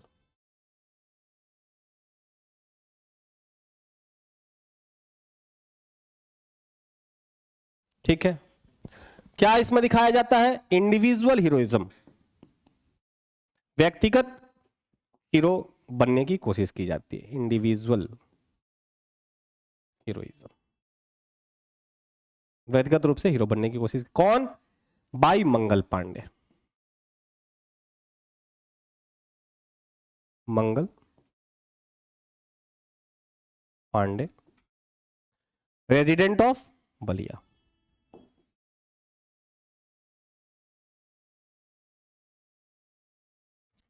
तो इन्होंने अपने साथी अधिकारियों पर बल का प्रयोग किया। उन्होंने अपने बंदूक से गोली चलाई। आज के वक्त में भी कई ऐसी इंसिडेंट सुनने को मिलती है कि फलाना सिपाही अपने साथी को गोली मार दिया, फलाना सिपाही अपने फलाना अधिकारी को गोली मार दिया। इतना प्रेशर डिप्रेशन में ये लोग हो जाते हैं। आज भी मिलिट्री में कई ऐसे डिसिप्लिन के नाम पे सिपाहियों का एक्सप्लोटेशन है। आपको पता है कि जो हायर अथॉरिटी के जो ऑफिसर्स होते हैं, मेजर, ब्रिगेडियर, कर्नल, ये लोग क्या करते हैं कि अपने पर्सनल काम के लिए सिपाहियों को अपने आवास पे लेके आते हैं। अब कोई सिपाही माली बना हुआ है, कोई सिपाही मेजर साहब का कुत्ता घुमा रहा है, कोई सिपाही जो है मेजर साहब की बीवी का शॉपिंग करा रहा है, पर्सनल यूज के लिए लेके आते हैं। मेजर मतलब हायर अथॉरिटी, सिपाही के रैंक का एक्सट्रीम लेवल का एक्सप्लोटेशन है। अपने पर्सनल यूज के लिए। अब उसमें कोई ऐसा अधिकार सिपाही हो जाता है, बीच में एक ऐसा आया था कि छुट्टियां नहीं मिल रही हैं, लगातार काम का प्रेशर, अब उसमें वो डिप्रेशन का शिकार होते हैं। छुट्टियां कर्ज दे रहे हैं कि घर जाना है नहीं मिल रहा है, घर जाना है नहीं मिलेगा छुट्टी। अब उसमें क्या है कि उसमें वो उनके पास जो बंदूकें होती हैं चला देते हैं। ये सीआरपीएफ में भी देखने को मिला है, ये आर्मी के अंदर भी देखने को मिला है। ठीक है, खैर, तो मंगल पांडे ने अपने साथियों को विद्रोह के लिए बुलाया कि आइए हमारे साथ विद्रोह कीजिए, लेकिन लोग उनके साथ नहीं जुड़ते, लेकिन वो व्यक्तिगत रूप से विद्रोह करते हैं और अपने साथी अधिकारी सार्जेंट ह्यूरसन और मेजर बाग, किसको कहते हैं, मेजर बाग को, लेफ्टिनेंट बाग को मारते हैं। क्या? Attack on sergeant Hewson and lieutenant Baugh. Lieutenant Baugh और ह्यूरसन को गोली मारी, है ना, और इस हमले में मारे जाते हैं कौन? बाग। ये हो जाते हैं इंजर्ड, ये घायल हो जाते हैं और ही वॉज किल्ड, ये मारे जाते हैं। तो क्लियर है?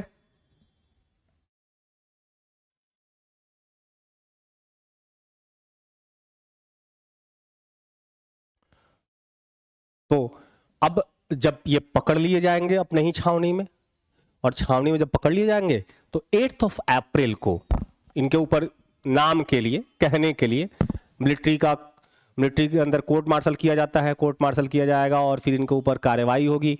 और आपको पता है कि मिलिट्री की जो कोर्ट्स होती हैं वो बहुत फास्ट जजमेंट देती हैं, तो तुरंत, और वो भी ब्रिटिश समय का मिलिट्री, तुरंत जजमेंट आया कि इनको फांसी पे लटका दिया जाए। 8 अप्रैल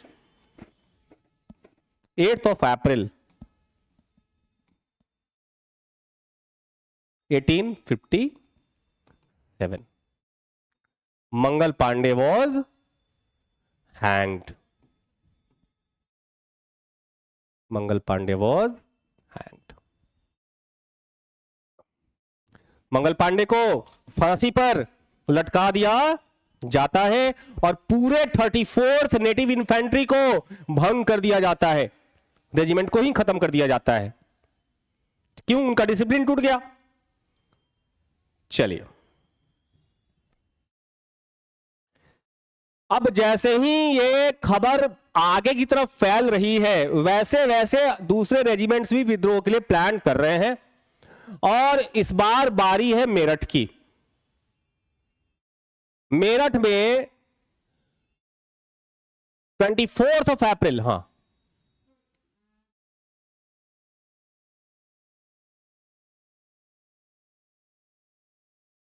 नहीं, मंगल पांडे 34 के थे बैरकपुर में। 19th इन्फेंट्री के लोगों ने बहरामपुर में किया था। ठीक है, he was from 34th native infantry. 24 अप्रैल को मेरठ में जो कैवलरी रेजिमेंट है, 2nd कैवलरी रेजिमेंट, घुड़सवारों का एक दल है, उन्होंने विद्रोह कर दिया अगेंस्ट न्यू इनफील्ड राइफल। 24 अप्रैल 1857 को, जैसे एक एक करके स्टेप आगे बढ़ रहा है, तो 24 को क्या हुआ? 24 अप्रैल 1857 को 2nd cavalry regiment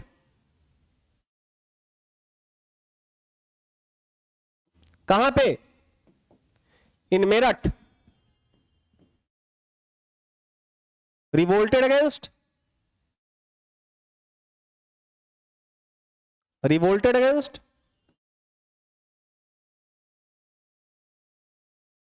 new Enfield rifle.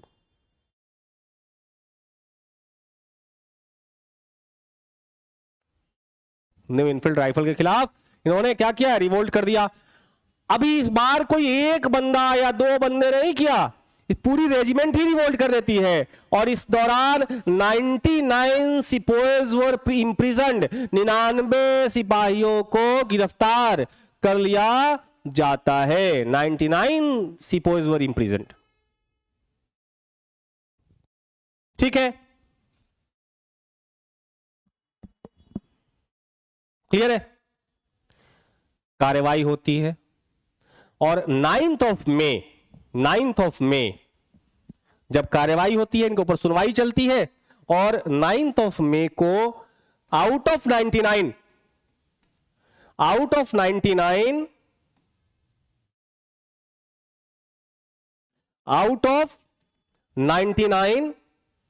सिपाहीज 85 सिपाहियों को 10 साल की कैद मिलती है। 85 सिपाहीज वर punished for 10 years imprisonment। 10 साल की कैद मिलती है 85 सिपाहियों को। मेरठ के ये प्लान बनना तभी से शुरू हो गया था जब पहली बार मंगल पांडे को पकड़ा गया था। तभी से छावनियों के बीच में कोऑर्डिनेशन स्टार्ट हो गया था। इस बार मेरठ के छावनी के सैनिकों ने मन बना लिया था कि किसी भी कीमत पे अंग्रेजों के इस चाल को कामयाब नहीं होने देंगे। और 9th ऑफ मे को यह प्लान बनता है और 9th ऑफ मे के रात में सारे छावनी के जो सिपाही हैं वो एक सीक्रेट मीटिंग बुलाते हैं और उस मीटिंग में तय किया जाता है कि अब समय आ गया है खुले मैदान में अंग्रेजों को चैलेंज करने का और अपने साथियों को छुड़ाने का। उन्होंने कहा कि हम अपनी साथी को छुड़ाएंगे और मेरठ से ही रिवोल्ट का बिगुल बजाएंगे। ठीक है, तो 10th ऑफ मे प्लान बना कि अगले दिन हम इस चीज को अंजाम देने वाले हैं। 3 अलग अलग ग्रुप बनाया गया सैनिकों का, सिपाहियों का। एक ग्रुप की जिम्मेवारी थी कि जो आर्सेनल है, जो जहां पे एम्यूनिशन रूम है, जहां पे हथियार रखे गए हैं, उनको लूट लेना है। एक ग्रुप को दिया गया यह ड्यूटी कि क्योंकि जब कैंट बनता है ना, तो कैंट के अंदर रेसिडेंस भी बनते हैं अधिकारियों के फैमिली के रहने के लिए। तो जो ऑफिसर क्वार्टर्स हैं उस पर हमला करना है और उनको रोकना है। जो लोग मिले उनको मार डालो। इस रिवोल्ट में ऑफिसर्स तो मारे गए ही, ऑफिसर्स के साथ साथ ऑफिसर्स के बाल बच्चों की भी हत्या हुई है। विद्रोहियों ने नहीं बख्शा, यही गलती की विद्रोहियों ने। फिर अंग्रेज और विद्रोहियों के बीच में कोई अंतर नहीं रह गया। तीसरा जो दल था उसका ड्यूटी था अपने साथियों को छुड़ाने की। ठीक है, जो साथी है 85 सोल्जर्स जो इम्प्रिजन है उनको छुड़ाना था। एक शस्त्रागार पे हमला करेगा जहां पे शस्त्र रखे गए थे, सारे वेपन्स रखे गए थे, और एक ब्रिटिश ऑफिसर्स पे और आर्मी को रोकने का काम करेगा। उस समय मेरठ जो है वो जनरल हेविट के अंदर में आता था। जनरल हेविट जनरल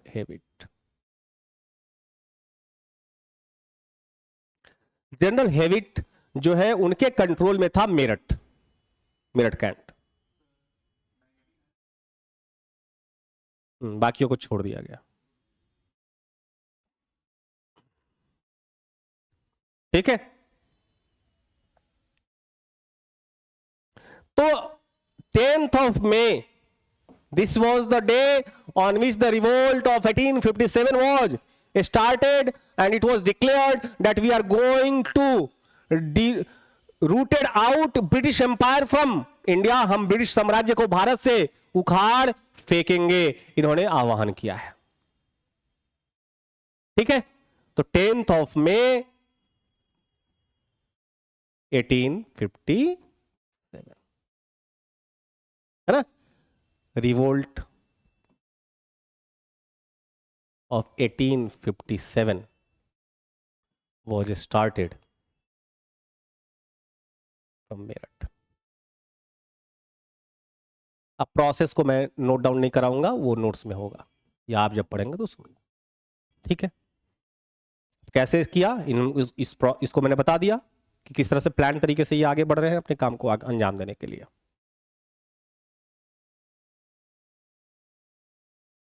हो गया, गुड। अब देखते हैं कि कैसे एक करके एक एक शहरों में, अब इन्होंने रिवोल्ट तो कर दिया, अब होता है ना आवेश में तैश में आकर के कुछ कर देना और करने के बाद सोचना कि अब इसके बाद क्या करें, कोई प्लान ही नहीं है उसके बाद का। गुस्से में आके मर्डर कर देता है लोग, और मर्डर करने के बाद अब सोचता है लोग कि ओ तेरी ये क्या हो गया मेरे से। इसीलिए अपने आवेश को कमांड में रखना चाहिए। मुझे गुस्सा आता है, बहुत एक्सट्रीम पोजीशन पे मुझे गुस्सा आता है, उस गुस्से के दौरान भी मैं यहां से काम रहता हूं कि मेरे द्वारा कोई ऐसा एक्ट ना हो जाए जिससे सामने वाला तो लॉस में जाएगा ही, लेकिन लॉन्ग टर्म में मुझे लॉस में जाना पड़े, मुझे रिग्रेट हो लाइफ में। गुस्सा तो मानव का स्वभाव है ना। इस गुस्से में भी कंट्रोल होना जरूरी है। गांधी जी भी बहुत गुस्सैल व्यक्ति थे। गांधी जी अपने बच्चों का धजिया उड़ा देते थे पीट पीट के। अब बहुत मार खाए हैं सब, हरिदास लोग बहुत छड़ी मार के एकदम धोबलिस पिटाई होता था। गांधी जी अपने बच्चा सबका करते थे, है ना। वो भी आम बाप की तरह है, ठीक है। समय के साथ जब मोहनदास करमचंद गांधी को महात्मा बनने में 50 साल लग गए भाई, 45-50 साल लग गए। एक दिन में महात्मा गांधी नहीं बनते, वो लंबे समय तक मोहनदास करमचंद गांधी हैं। उनमें भी सामान्य मानव के ही गुण हैं, उनके अंदर भी लोभ है, उनके अंदर भी लालच है, उनके अंदर भी काम वासना है, उनके अंदर भी मोह माया का जोर है, उनके अंदर भी क्रोध है। समय के साथ जब वो एक वक्त आएगा जब कस्तूरबा गांधी को क्या बना लेंगे, बोलेंगे बहन की तरह ट्रीट करेंगे। कस्तूरबा, पति पत्नी का रिश्ता को विराम मिलेगा। हालांकि इमोशनल अटैचमेंट तो वही था, प्रेम का, लेकिन उसी कस्तूरबा गांधी के साथ रहने के कारण बाप की मृत्यु को महात्मा गांधी नहीं देख पाते, और ये रिग्रेट उनके जीवन भर रहता है ना।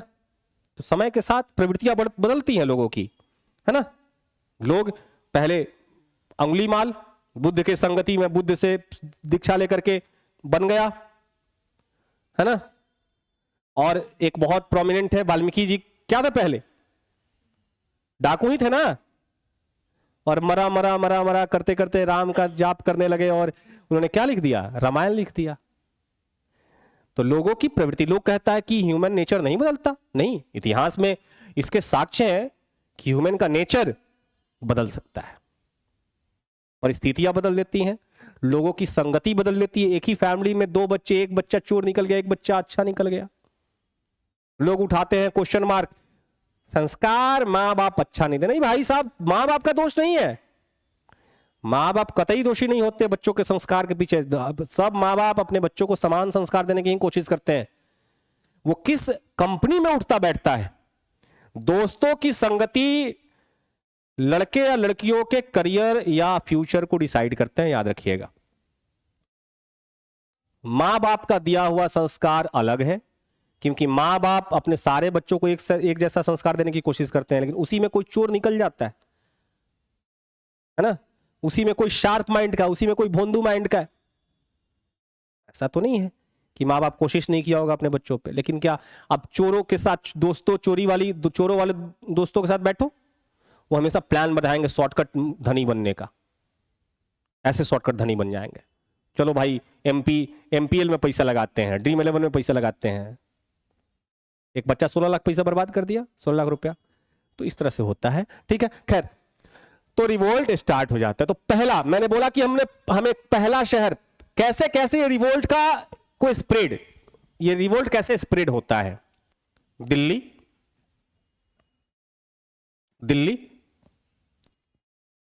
और दिल्ली में जब सैनिक पहुंचते हैं, वहां के बाद ये अलग अलग शहरों में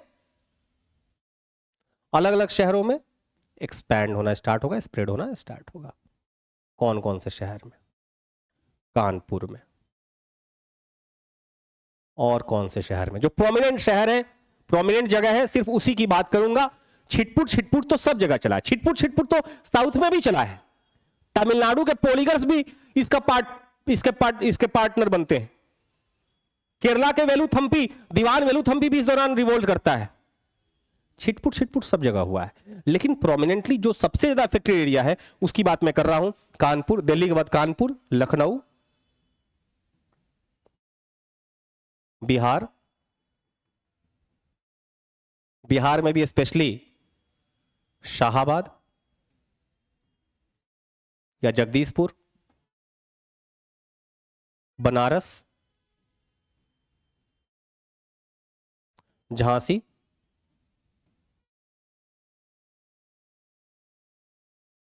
ग्वालियर,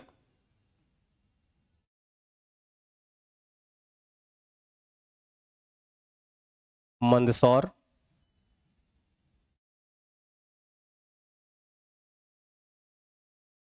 असम, एग्जाम में पूछ चुका है असम के लीडर के बारे में, गोरखपुर,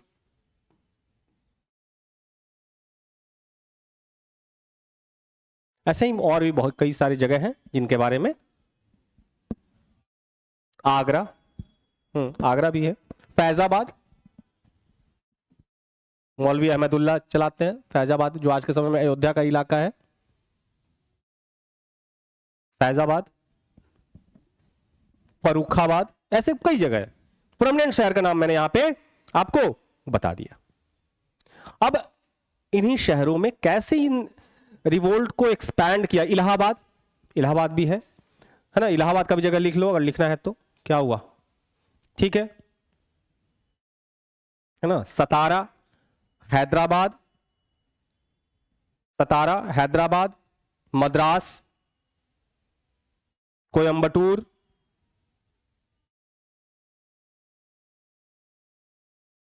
कोयंबटूर, बरेली, बरेली बहुत प्रोमिनेंट जगह है जहां पर रिवोल्ट हुआ है।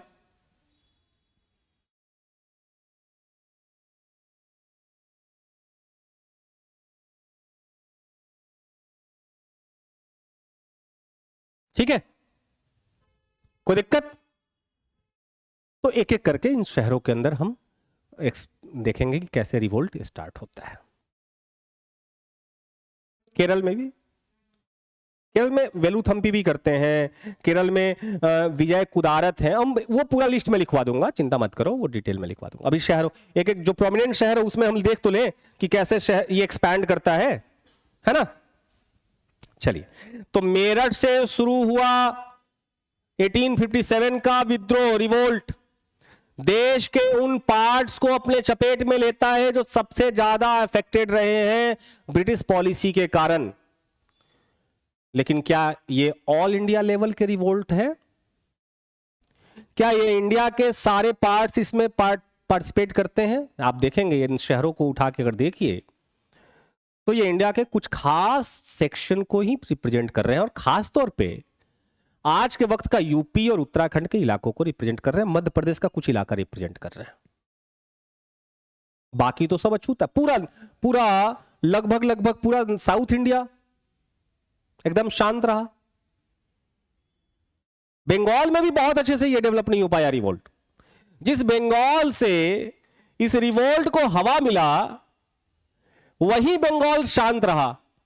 थोड़ा बहुत है ना, पानी के ऊपर थोड़ा बहुत मूवमेंट होता है ना, वो वहीं भर रह गया, तूफान नहीं आया बंगाल में।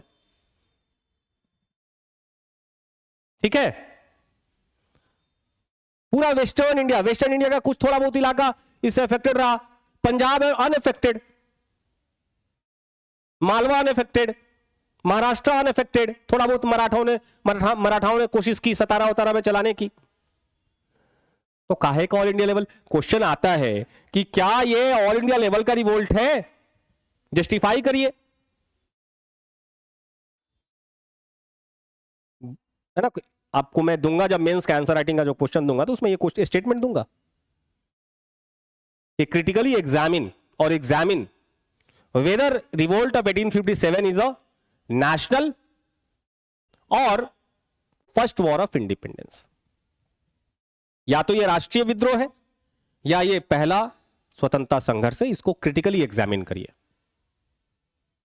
तो अपने लॉजिक से, अब वही डायमेंशंस मैं बता रहा हूं कि किन तथ्यों पर, किन फैक्ट्स के ऊपर आप डिसाइड कर सकते हैं कि ये नेशनल रिवोल्ट था कि नहीं। क्या आप बताइए खुद से, नेशनल रिवोल्ट दिख रहा है कहीं से? अप्रॉक्स 80% एरिया इंडिया का अनअफेक्टेड है, 20% ही क्षेत्रों में हुआ लगभग। पॉपुलेशन का एक बड़ा हिस्सा इसमें भाग नहीं लेती है। जो एडुकेटेड क्लास है इस रिवोल्ट से एकदम अलग रहा। एडुकेटेड क्लास को इस रिवोल्ट से कोई मतलब ही नहीं था। एडुकेटेड क्लास को यह लग रहा था ये वो एडुकेटेड क्लास है जो ब्रिटिश एजुकेशन सिस्टम से निकल के आए हैं, इंग्लिश मीडियम के स्टूडेंट रहे हैं, जो वोल्टेयर, जो रूसो, जो जेएस मिल, जो थॉमस हॉब्स, इन लोगों के थ्योरीज को पढ़ा है, जिन्होंने इक्वालिटी के कॉन्सेप्ट को पढ़ा है, समानता क्या होती है, जिन्होंने फ्रीडम के कॉन्सेप्ट को पढ़ा है, जिन्होंने फ्रेंच रेवोल्यूशन को पढ़ा है, उनको लग रहा है इक्वालिटी। पहले के जमाने में इक्वालिटी था, राजा महाराजा के समय में किस चीज की बराबरी भाई? कोई स्वतंत्रता थी राजा महाराजाओं के समय में? तो इस एडुकेटेड क्लास को लग रहा है कि ये जो रिवोल्ट स्टार्ट हुआ है ये हमें फ्यूचर की तरफ नहीं ले जा रहा, ये वापस हमें पास्ट की तरफ धकेलेगा। ये अगर राजा सक्सेसफुल हो जाते हैं, यदि झांसी की रानी लक्ष्मीबाई सक्सेसफुल हो जाती है, नाना साहब सक्सेसफुल हो जाते हैं, जब कुंवर सिंह सक्सेसफुल हो जाते हैं, दूसरे जो भी राजा इसमें पार्टिसिपेट कर रहे हैं यदि सक्सेसफुल हो जाते हैं, वो कैसा सिस्टम लाने की कोशिश करेंगे? जो मेडिएवल फेज में सिस्टम रहा है, राजघरानों का सिस्टम, उसी को एस्टैब्लिश करने का कोशिश करेंगे। तो ये प्रोग्रेसिव तो नहीं है। ये किसको लग रहा है? एडुकेटेड क्लास को लग रहा है। इसीलिए ऑल क्लास सपोर्ट नहीं मिला, ऑल इंडिया सपोर्ट नहीं मिला, ठीक है। लेकिन जो भी सपोर्ट रहा है उसके आधार पे हम इसके नेचर को लास्ट में देखेंगे। अब कैसे कैसे आगे बढ़ रहा है उसको हम देखते हैं, ठीक है। चलिए, इनफैक्ट ये भी जान लो, जो यूपी में रिवोल्ट स्टार्ट हुआ है ना, उस यूपी का एक बहुत प्रोमिनेंट शहर नाम सुन लो, सहारनपुर और मुजफ्फरनगर। ये दिल्ली से सटा हुआ इलाका है, पूरा अवध इसका पार्ट रहा, पूरा दिल्ली इसका पार्ट रहा। लेकिन दिल्ली से सटे होने के बावजूद भी मुजफ्फरनगर और सहारनपुर में इस रिवोल्ट का कोई प्रभाव नहीं है। बहुत अनइवनेस नहीं है, एक समानता नहीं है रिवोल्ट में। इंडिया, बिहार में देख लो ना, आरा बक्सर में रिवोल्ट हो रहा है, अब बगल में ही मुंगेर है, हट के वहां पर रिवोल्ट नहीं हो रहा है। एग्जाम में पूछ चुका है कि बिहार का कौन सा पार्ट 1857 के रिवोल्ट से अनएफेक्टेड रहा। तो अनइवन तरीके से ये चल रहा है कि नहीं? अगर होता तो पूरे बिहार में एक तरह से चलता। जितना ज्यादा प्रभाव शाहाबाद में है, जितना ज्यादा प्रभाव आरा में है, क्या उतना ही ज्यादा इंपैक्ट तिरहुत क्षेत्र में हुआ? नहीं हुआ, है ना। इस बात को समझना पड़ेगा कि इस रिवोल्ट का रिदम है एक जैसा नहीं है, एक ही जगह पे अलग अलग तरीके से चल रहा है। क्लियर? तो अलग अलग शहरों में कैसे आगे बढ़ेगा इसको हम लोग कल स्टार्ट करें। आज रहने देते यहीं तक। क्या पलक, समझ में आया क्लास? कल स्टार्ट करते हैं, कल शहर खत्म करते हैं, अगले दिन हम लोग नेचर खत्म कर लेंगे, और फिर अगले दिन हम डायमेंशन देख लेंगे कि ये सक्सेसफुल रहा या अनसक्सेसफुल रहा। चैप्टर इस वीक में खत्म हो जाएगा, ठीक है। फिर हम लोग नेक्स्ट चैप्टर पे चलेंगे। इस चैप्टर के एंड होते, मैं नहीं बोल रहा कि कल ही नोट्स दिखाइए, लेकिन चैप्टर एंड होते होते 1857 के रिवोल्ट का टोटल नोट्स मुझे चाहिए, आपके अपने बने हुए, योर ओन नोट्स, ठीक है। वीरेंद्र